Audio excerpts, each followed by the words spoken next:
Para complementar el tema de los conceptos generales y la selección de la muestra, ahora vamos a hablar del tamaño de la muestra. El tamaño de la muestra es un aspecto muy importante en el cual muchas veces se cometen errores. Uno de los errores más frecuentes es utilizar la misma fórmula para cualquier investigación. Existen investigaciones para identificar factores de riesgo conocidos, otras para determinar factores que no se conocen. Esos dos estudios van a ser diferentes, uno va a ser descriptivo y el otro va a ser analítico. Uno va a ser un estudio transversal, por ejemplo, y el otro un estudio de casos y controles. Por lo tanto, no vamos a utilizar el mismo método para calcular la muestra. Va a depender el tamaño de la muestra, la elección de la fórmula que vayamos a utilizar, del diseño, pero sobre todo de la pregunta de investigación. El primer aspecto que uno debe de tener en cuenta para calcular una muestra es cuál es mi pregunta de investigación. Si yo voy con alguna persona que se dedica a la estadística o a la epidemiología y la persona entiende las fórmulas para qué sirven, porque eso hay que saber, la primera pregunta que nos debería hacer es ¿cuál es tu pregunta de investigación más importante? Si mi pregunta es, por ejemplo, quisiera determinar cuáles son los valores del índice de neutrófilos linfocitos de pacientes diabéticos que tienen hemoglobinas glicosiladas por arriba del 7%, por ejemplo, o del 6.5%.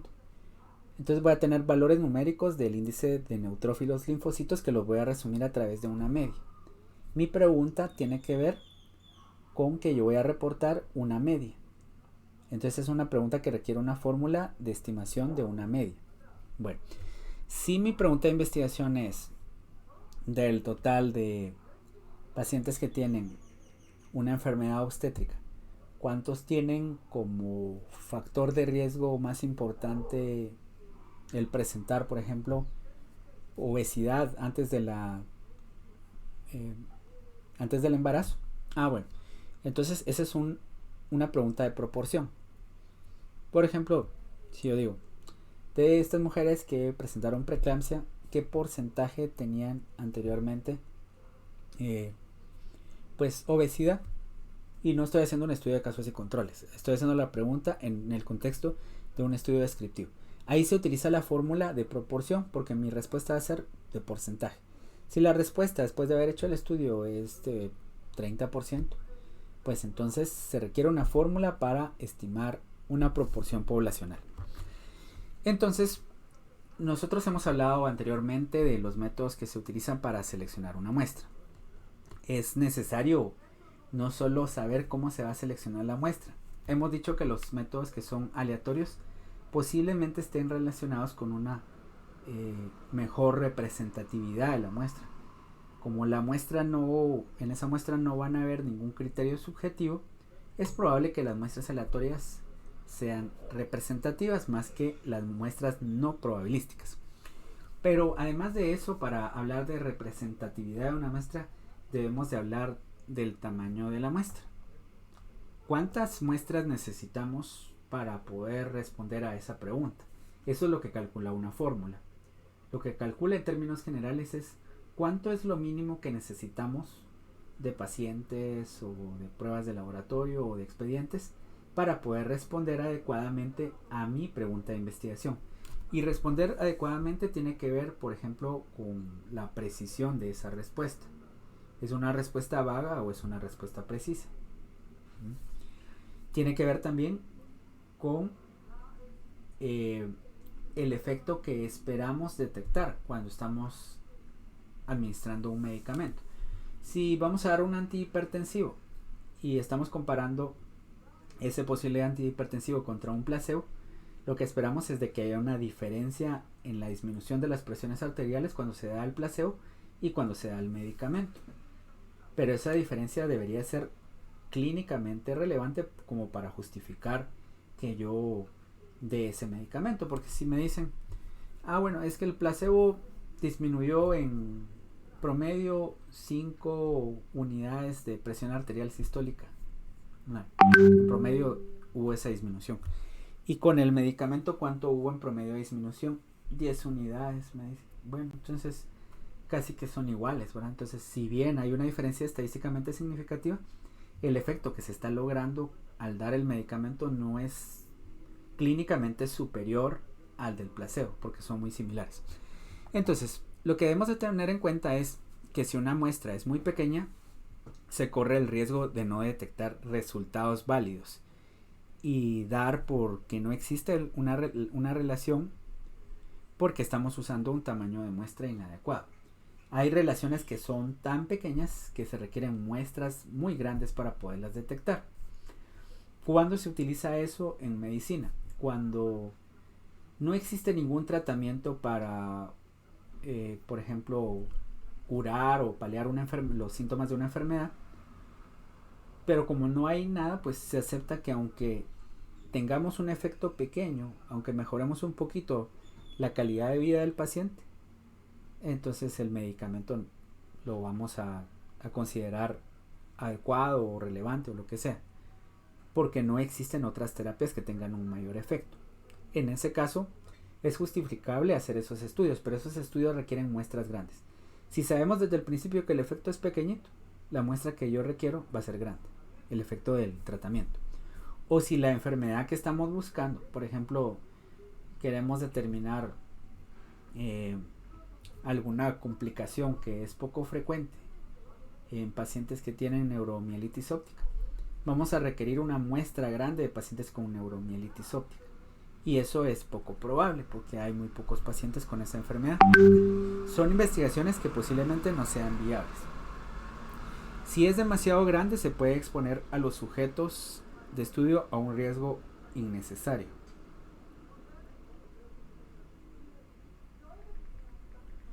Esto es importante porque nosotros vamos a estar limitados en ciencias de la salud por la bioética.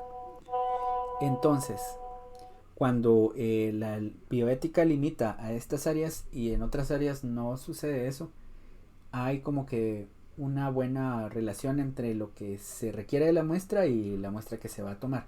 Por ejemplo, en control de calidad, si se quiere saber cuál es la calidad de un agua para consumo humano, todas las muestras, botellas de agua, por ejemplo, que se utilicen para ese control de calidad se van a desechar.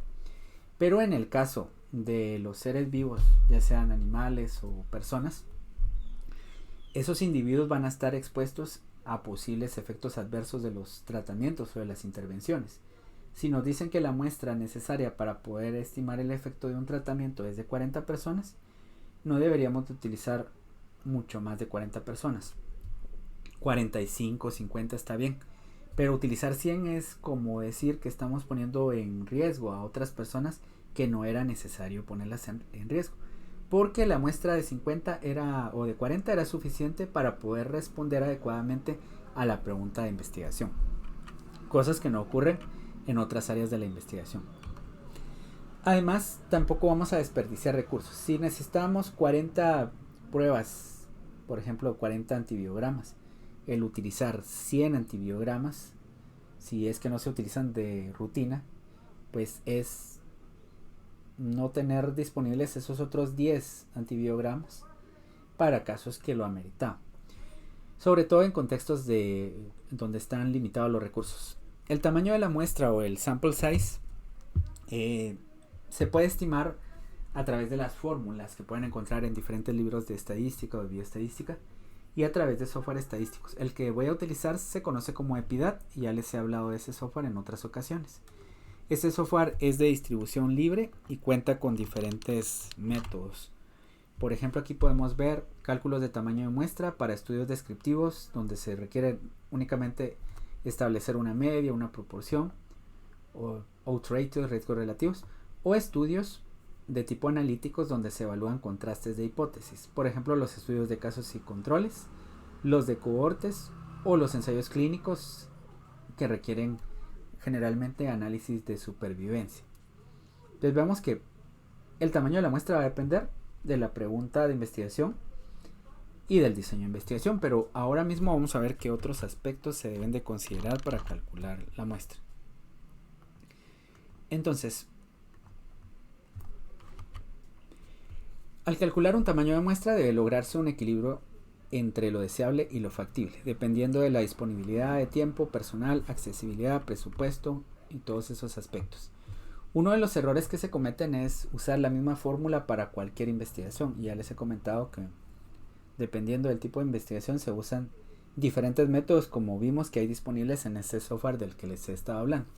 Pero otro error es, por ejemplo, lo que decía aquí de la factibilidad, que lo vamos a ver más adelante, y es el tamaño del efecto. Vamos a hablar por lo menos de estos tres errores. El tercer error es el de creer que una muestra debe ser proporcional al tamaño de la población, directamente proporcional, y eso no es cierto. Veamos en este ejemplo.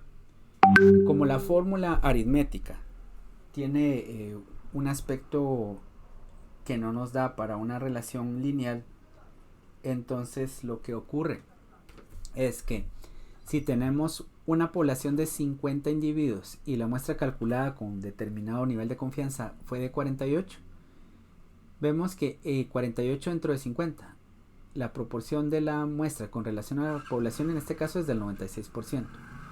Pero si tenemos una población de 50,000 personas con el mismo nivel de confianza, el 95% y otros parámetros que no están indicados acá, se requieren 1,491 personas. De 48 a 1,491 ha habido un aumento, que también tiene que ver con el aumento de la población.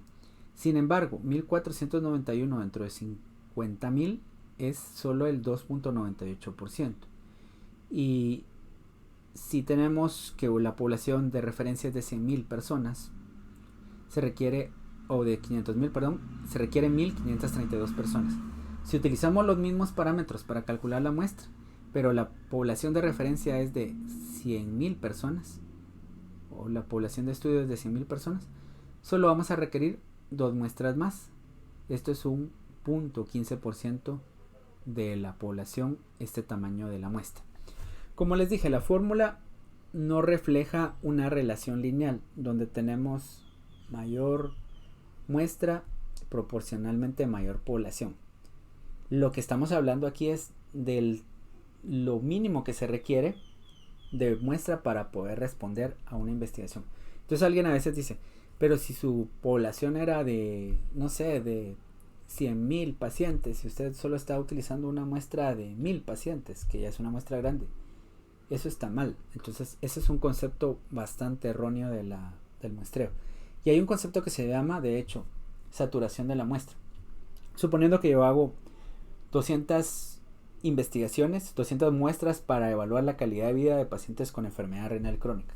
Llego a la conclusión que el aspecto más importante que está afectado es el aspecto social, porque las personas generalmente ya no salen con sus amigos porque están limitados por la terapia de reemplazo renal que tienen, etc.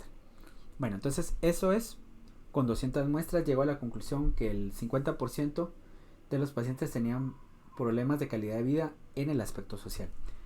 Tomo otras 200 muestras y ahora ya tengo 400 muestras. Y realmente el resultado que voy a obtener va a ser casi el mismo. Entonces, ¿de qué sirve tomar más muestras si estoy haciendo una saturación?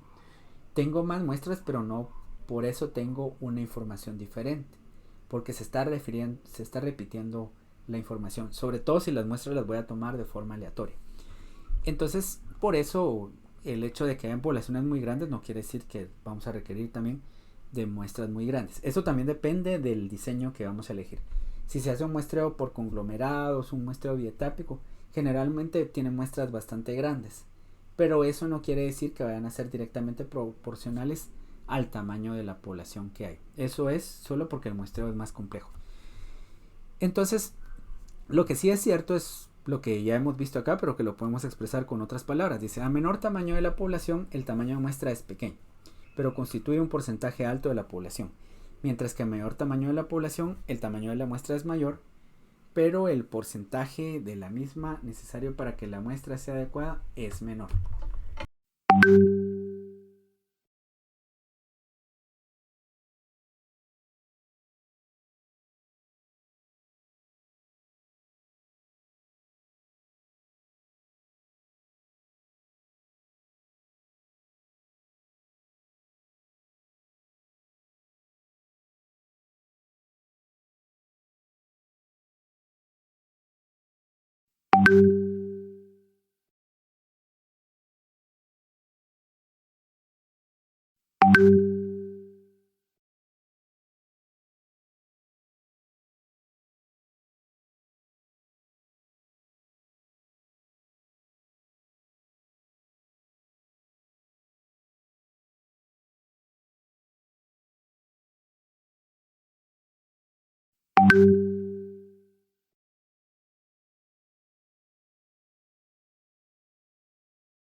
problemas con el micrófono. Solo les estaba diciendo que si el evento de interés es pequeño, la muestra debería ser grande, porque es poco probable encontrar ese evento.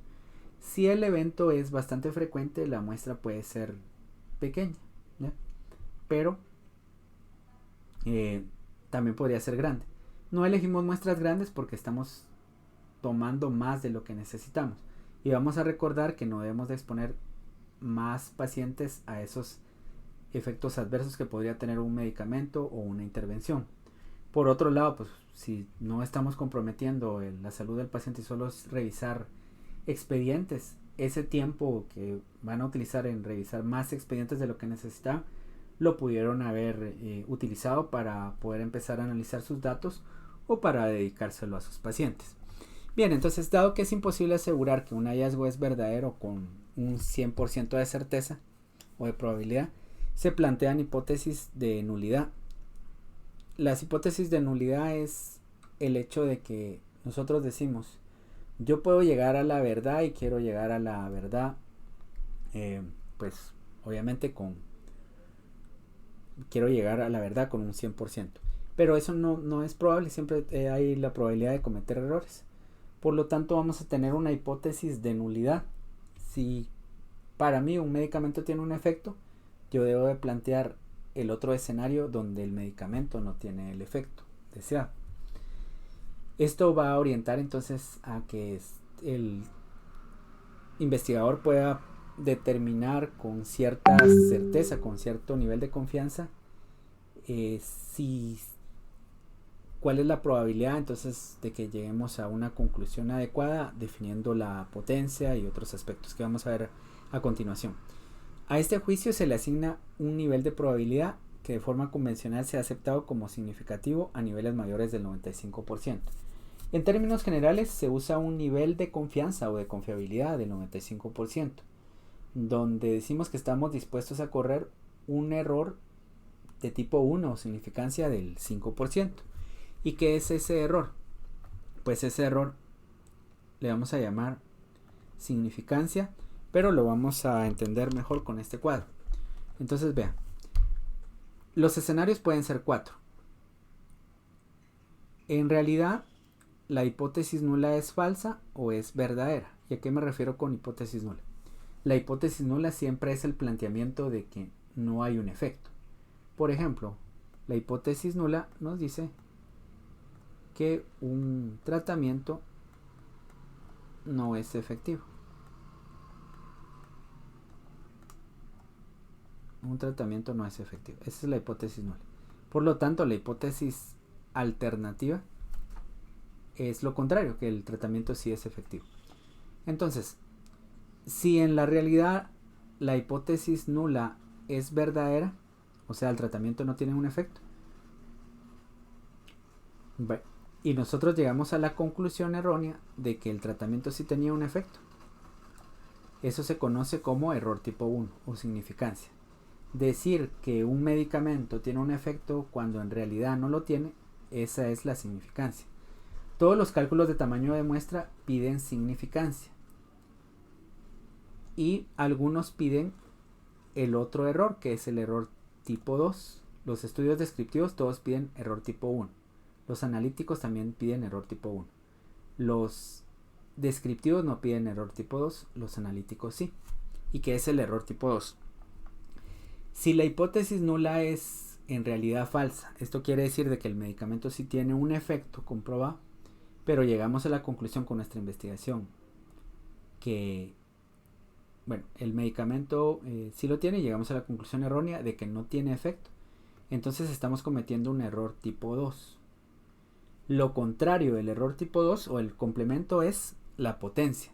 La potencia es entonces identificar a través de nuestra investigación un efecto farmacológico cuando en realidad ese efecto sí existe en la realidad. Bueno, entonces eso es la potencia. Es como la validez que podría tener un estudio o la aplicación de una prueba estadística. Entonces están los errores tipo 2, que es el error beta, y el error 1, que es el error tipo alfa o que se conoce como significancia. Ahora ya entendemos cuál es el error tipo 1 y el tipo 2. Luego vemos aquí que para calcular la muestra se van a requerir previamente todos estos aspectos. Los aspectos son los siguientes.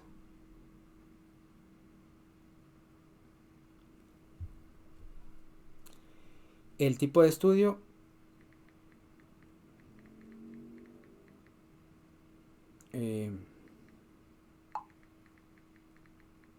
la relación entre los grupos a comparar, el sentido de la hipótesis, el número y las características de la variable que se desea medir, la magnitud de la diferencia que se considera de importancia, la variabilidad de la población, la confiabilidad que se espera del estudio y la estadística empleada para probar la validez de la hipótesis nula. ¿Pero qué significa todo esto? Bueno, eso es lo que vamos a ver a continuación. No quiere decir de que todos los estudios requieran todos estos parámetros o estas consideraciones. Dependiendo de la pregunta que vamos a responder y del diseño del estudio, así van a ser los elementos que vamos a requerir de todo este listado que está acá. Entonces veamos de primero, el tipo de estudio. Si el estudio es descriptivo, como estimar una prevalencia, la prevalencia de de daño renal agudo de daño renal temprano en pacientes con diabetes, esa es una prevalencia. Pero si lo que queremos es determinar cuáles son los factores de riesgo de que haya ese fallo renal temprano en estos pacientes o lesiones renales tempranas, en pacientes con diabetes, ese es un estudio de casos y controles, es un estudio analítico. Ambos requieren diferentes tipos de fórmulas para calcular la muestra. Entonces veamos acá. Para calcular la prevalencia se utilizan solo los siguientes parámetros: la proporción esperada, el nivel de confianza, la precisión absoluta y el tamaño poblacional. Un aspecto que no consideraba el tamaño de la muestra son las pérdidas de seguimiento en ese listado que les había comentado y el efecto del diseño que tiene que ver con la forma en la que se seleccionó la muestra. Pero esos son aspectos más importantes de al menos el efecto del diseño es un aspecto más complejo del cual no voy a hablar acá. Y de las pérdidas de seguimiento, a veces dependiendo del tipo de estudio, se fijan en un 10%, en un 20%.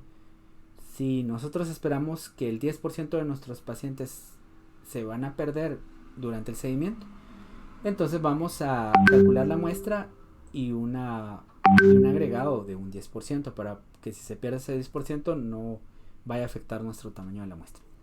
Entonces, para los estudios descriptivos, por ejemplo, se requieren estos parámetros.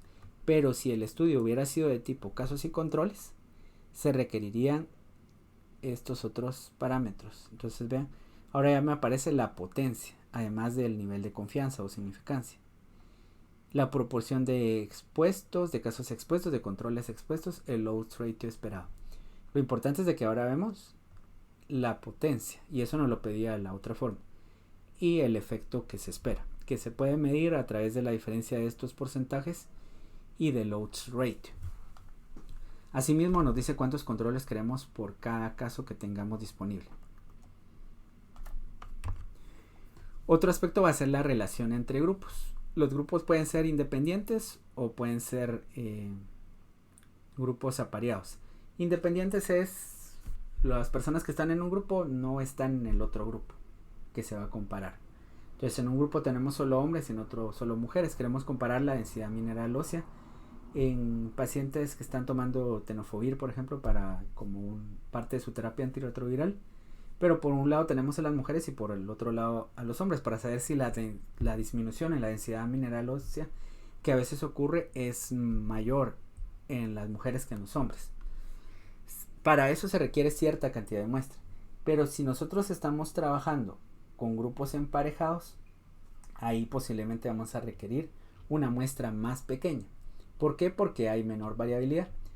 Si yo quiero determinar los cambios que podrían haber en la tasa de filtrado glomerular en pacientes que están recibiendo vancomicina, por ejemplo un paciente con osteomielitis crónica que se le va a dar por 2 meses tratamiento con vancomicina, voy a hacerle controles hepáticos y de función renal, y entonces en ese caso, como el paciente va a ser el mismo, va a tener pues la misma edad, va a ser de su mismo sexo, porque eso no va a cambiar durante el seguimiento. Hay menos variabilidad que si yo lo estuviera comparando con otro paciente que no está recibiendo vancomicina, porque ese va a ser otro paciente que podría tener otra edad, otras características clínicas diferentes, etcétera. Entonces, en los estudios apareados donde hacemos mediciones, 2 o más mediciones en el mismo individuo, generalmente se van a requerir muestras más pequeñas. Otro ejemplo son los ensayos clínicos cruzados, donde a los mismos pacientes se les dan 2 diferentes tratamientos. Para no necesitar una muestra más grande, a uno se les dan de primero el tratamiento A, se deja pasar tiempo para que desaparezca el efecto de ese tratamiento A y después se les da el tratamiento B, mientras que a los otros empezó por dárseles el tratamiento B y luego el tratamiento A. De cualquier manera se requieren menos pacientes porque cada paciente va a recibir 2 tratamientos diferentes. Esos son ejemplos entonces de que la relación entre los grupos puede afectar el tamaño de la muestra. El sentido de la hipótesis. Hipótesis de una cola es cuando ya tenemos evidencia anterior de que un medicamento iba a disminuir, por ejemplo, la presión arterial. Si sabemos que un medicamento tiene un efecto sobre la presión arterial, pero no sabemos si la va a disminuir o la va a aumentar, entonces no conocemos la dirección del efecto. Para eso se requieren pruebas de hipótesis de 2 colas. ¿Qué diferencia hay respecto al tamaño de la muestra? Que los estudios que requieren hipótesis de 2 colas necesitan una muestra más grande que los de una cola.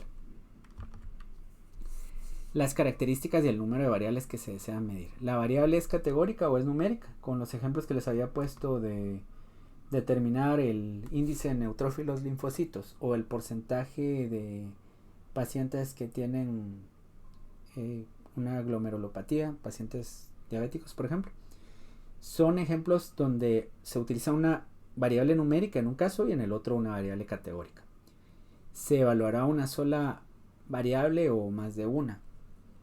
Entonces, bueno, si un paciente en el que se está evaluando los efectos de un trasplante renal, no vamos a evaluar una sola variable que sería la tasa de filtrado. Vamos a ver los valores que tiene de hemoglobina, de qué otra cosa, de albúmina, para saber cómo va a estar el paciente después de haber recibido el trasplante. En todos esos casos el tamaño de la muestra puede variar. Cuando tenemos varias variables, la muestra puede ser un tanto más grande. O se deben de calcular diferentes tamaños de muestra para cada variable de seguimiento.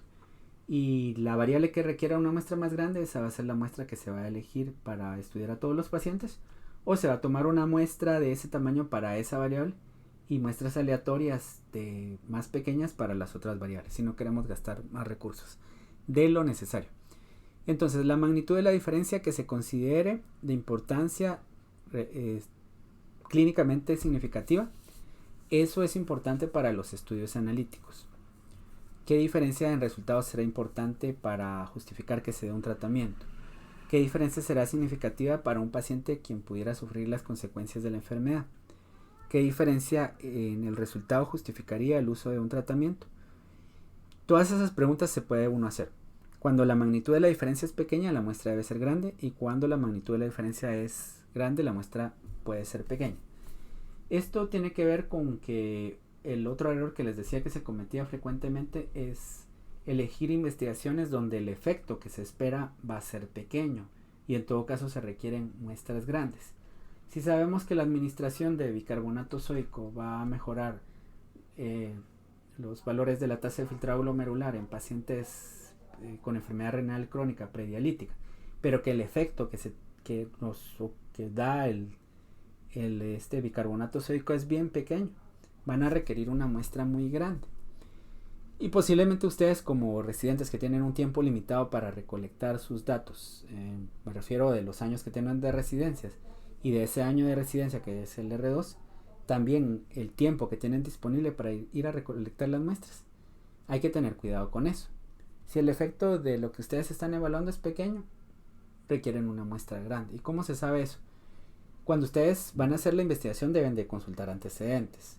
Si en un antecedente donde se relacionaban las dos cosas decía que el efecto tenía un riesgo relativo o un odds ratio de 1.5, ese es un efecto pequeño. un efecto con un odds ratio de 2 todavía sigue siendo pequeño. Esos estudios donde se encuentran odds ratios o riesgos relativos de entre 1 a 2 nos están diciendo, o sea, más que 1.10 por ejemplo, a 2, nos están diciendo de que hay un efecto y posiblemente el efecto sea significativo en esos estudios. Pero muchas veces son estudios multicéntricos. Llegaron a esa conclusión que tiene un efecto pequeño con muestras bastante grandes. Y ustedes como residentes que están atendiendo a su residencia y haciendo una investigación no van a tener el tiempo disponible ni la cantidad de pacientes para poder hacer esa investigación que responda a esa pregunta con una significancia clínica adecuada. Eso es importante también. La variabilidad de la población de la que se extrae la muestra. Y bueno, entonces este es otro aspecto que tiene que ver con que la variable que estamos investigando a veces puede tener poca o bastante variabilidad. Si yo quiero saber cuál es la carga viral de pacientes con VIH, pero estoy incluyendo pacientes que están hospitalizados porque tienen una infección oportunista y no conocían su diagnóstico, otros que ya tienen diagnóstico y están tomando antirretrovirales, y otros que conocen el diagnóstico pero aún no están tomando antirretrovirales y se acaban de infectar. Hay una variabilidad bastante grande en las cargas virales. Entonces para poder llegar a estimar el promedio de carga viral que tienen todos esos pacientes se requiere una muestra grande. Pero si yo estoy haciendo un estudio donde quiero determinar la carga viral de pacientes que están tomando antirretrovirales, ahí se va reduciendo por el efecto del antirretroviral la gama de cargas virales que pueda tener los pacientes. Por lo tanto, para eso se va a requerir una muestra más pequeña. Otros aspectos son el nivel de confiabilidad del estudio, qué tanta seguridad quiero tener de que si se repite mi estudio los resultados que obtenga sean similares con un nivel de probabilidad aceptado, por ejemplo un 95%.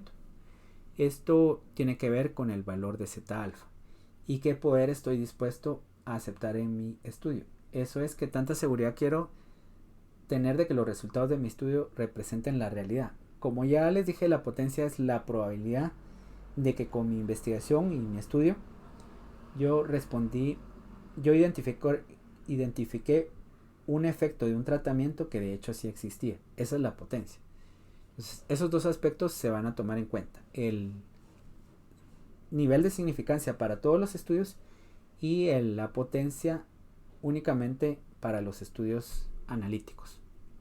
Una cosa que es importante es que a medida que disminuye el error alfa va a aumentar el error beta, y ocurre lo mismo al revés. Aquí están entonces los valores de Z que se deben de tomar en cuenta en función del poder y de si estamos eligiendo niveles de significancia específicos a una o dos colas. Por ejemplo, cuando tenemos un nivel de significancia de una cola del 5%, el valor Z que le corresponde va a ser de 1.64. El valor Z alfa corresponde a la distancia de su media que tendrá el valor de probabilidad asignado a la confianza. Un valor de alfa de 0.05 tiene casi 2 desviaciones estándar del valor de la media. Pero eso cambia si tenemos diferentes niveles de significancia y ya sea pruebas de hipótesis de una o de dos colas. Estos valores se utilizan cuando estamos haciendo los cálculos a mano, los buscamos en una tabla. Pero la mayoría de los programas ya no piden ese valor, solo nos dicen qué nivel de confianza y qué nivel de poder es el que queremos. Entonces ya ellos encuentran el valor adecuado de esos otros. La estadística empleada para probar la hipótesis puede ser un estadístico de Z, de T de student. Esos a veces requieren diferentes muestras. Si queremos comparar una variable que se distribuye de forma normal en dos grupos, desconocemos la desviación estándar poblacional, entonces vamos a utilizar la prueba de T-Student. Y generalmente con la prueba de T-Student se pueden hacer con muestras más pequeñas que la prueba de Z, que requiere una muestra por lo tanto más grande. Luego tenemos otros aspectos que hay que considerar. Todos estos que están aquí: la plausibilidad de una asociación encontrada, la simplicidad de un método que facilita el diagnóstico. Todo eso lo pueden leer y lo importante va a ser entonces, para poder ver los ejemplos que tengo aquí, vamos a ver solo dos, los otros los voy a grabar en un video aparte. Esto ya se está grabando. Entonces, un cálculo de muestra, recordemos, no es una fórmula mágica, se basa en la presuposición que se tiene sobre el resultado que se va a obtener. Esta información previa puede obtenerse de estudios anteriores, realizados en el mismo lugar donde se hizo el presente estudio. Estudios anteriores realizados en contextos similares al nuestro. Estudios piloto en la misma institución. O la opinión o consenso de expertos. Lo que tiene más peso son los aspectos 1 y 2. Para poder calcular una muestra necesitamos saber cuál es la pregunta de investigación y el diseño de investigación. Cuando ya sabemos eso y si la prueba que vamos a aplicar va a ser de 1 o 2 colas, esos aspectos que son un poco más técnicos, lo otro que debemos de preguntarnos es qué evidencia anterior hay. Eso nos lo van a dar otros estudios que se han hecho, y si no hay estudios podemos tomar muestras piloto y de ahí tener una respuesta parcial que nos sirva para calcular la muestra. Entonces vamos a ver el siguiente ejemplo. Este es un ejemplo de un estudio descriptivo. La pregunta de investigación es: ¿qué porcentaje de pacientes diabéticos padecen enfermedad arterial periférica según la evaluación clínica a través del índice de tobillo-brazo? Esto se va a investigar en la población mexicana derechohabiente. En estudios anteriores se habían obtenido estos resultados. Lo que se requiere estimar es la proporción poblacional. Se va a usar un nivel de confianza del 95% y un error de muestreo del 7%. Entonces veamos de primero qué es lo que se conoce de este fenómeno. La pregunta es: de 100 pacientes, ¿cuántos se espera que tengan enfermedad arterial periférica? Pues no lo sé, porque eso es lo que yo quiero saber. Bueno, entonces, pero debemos de responder esa pregunta para calcular la muestra. Ese es el problema que nos presenta el cálculo de tamaño de muestra. Entonces, ¿qué hago? Bueno, reviso otro estudio. Para este caso había un estudio anterior, y aquí lo vamos a ver. De un total de 142 hombres y 158 mujeres con diabetes, estos son 300 personas,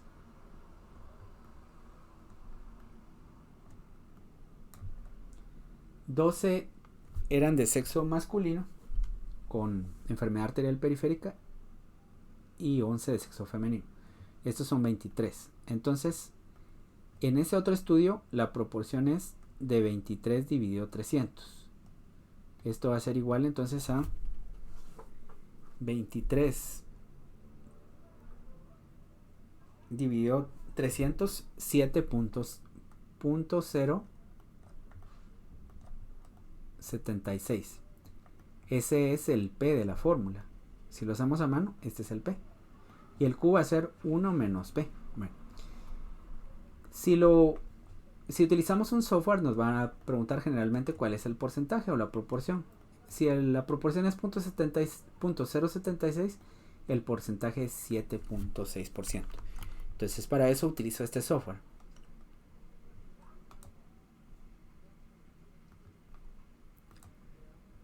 Muestreo, cálculo de tamaños de muestra, proporción. El tamaño poblacional no nos lo están diciendo. Por el momento lo vamos a obviar. La proporción esperada ya la sabemos. ¿Cuánto espero yo que vayan a tener enfermedad arterial periférica? Basé esa respuesta en un estudio anterior que me dice que el 7.6%. Proporción, pero aquí está en porcentaje. Ok. Eso lo obtuve del otro estudio. El nivel de confianza del 95%. ¿Y qué otra cosa nos dice? Error de muestreo del 7%. Error de muestreo es lo mismo que precisión. Aquí le voy a poner 7%. Calculo la muestra y me dice que lo que requiero son 56 pacientes. Ok. Con una proporción esperada de 7.6%, nivel de confianza del 95% y precisión de 7%, requiero como mínimo 56 pacientes. Ahora veamos los cambios que pueden haber si variamos estos valores. Por ejemplo, si yo quiero un nivel de confianza más grande, requiero una muestra más grande. Ya no son 56, sino 96 personas. Ok, regreso al parámetro anterior del 95%. Ahora resulta que yo voy a variar la precisión o error de muestreo. En vez de 7 voy a querer un error de muestreo de 5. Ya, entonces aquí hago el cálculo. Si el error de muestreo fuera del 7% como lo había pedido antes, requeriría 56 personas. Pero si es un error de muestreo más pequeño, 108. Entonces, ¿qué es el error de muestreo? El error de muestreo no se debe confundir con el error tipo 1 ni la significancia. Cuando nosotros hacemos la investigación, generalmente vamos a reportar un valor. Digamos que después de hacer la investigación llegamos a la conclusión que el valor del porcentaje de pacientes con enfermedad arterial periférica diabéticos era del 10%. No fue del 7.6% como en el estudio anterior, fue del 10%. Ese es un valor que es relativamente cierto. ¿Por qué relativamente? Porque yo tomé de la población una muestra. Y esta es mi muestra. Si otra persona hubiera tomado otra muestra, hubiera llegado posiblemente a otro valor. Similar tal vez, pero es diferente. Los errores que podrían haber entre una muestra y otra tienen que ver con el error de muestreo. Pero también se le llama precisión porque es cómo va a dar uno el resultado, con qué seguridad, por ejemplo. Si a mí alguien si por ejemplo yo le digo a un amigo que se va a la Ciudad de México, fíjate que necesito un libro de medicina interna, ¿me podrías hacer el favor de comprarlo? Es que ya está más barato que acá. Bueno, entonces me dice, ¿y cuánto cuesta el libro para que me des el dinero? Bueno, tal vez cuesta entre 1,000 y 3,000 quetzales. En ese caso, pues el valor, lo que va a costar el libro es poco preciso. Le estoy dando un rango de 1,000 hasta 3,000 quetzales. Y posiblemente mi amigo me dice, bueno, entonces dame 3,000 quetzales para estar seguro. Si yo tuviera más información, como decir, tener más muestras, ya hubiera consultado una página o algo así, entonces yo le diría, fíjate que yo los he visto que están como entre 2,000 y 2,800 quetzales o 2,500. Bueno, entonces se va reduciendo ahí el intervalo. Hay intervalos pequeños que son precisos y hay intervalos grandes. Obviamente a la gente le interesan los intervalos más precisos, porque si esto es una estimación, el verdadero valor va a estar en este intervalo con un nivel de confianza del 95%. Pero si está en este intervalo, hay más posibles valores. Entonces, cuando nosotros queremos una precisión más pequeña o un error de muestreo más pequeño como este que está acá, requerimos muestras más grandes. Eso es lo único que nos dice el error de muestreo.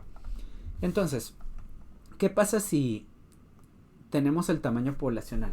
El tamaño poblacional se le llama ajuste por población finita. Hay una fórmula entonces para hacer ese cálculo. O lo podemos hacer sin ese cálculo. Lo importante es de que se utiliza ese cálculo en términos generales cuando las poblaciones que tenemos son finitas y son pequeñas. Si en esta clínica yo solo tuviera acceso a, no sé, es una clínica pequeña y solo estamos viendo actualmente a 240 pacientes, entonces ahí interesa bien este tamaño de la muestra. No digamos si tengo solo 100 pacientes. Veamos si tengo 100 pacientes, ¿qué pasa? Pongo aquí el valor. Me dice, bueno, pues tome una muestra de 52.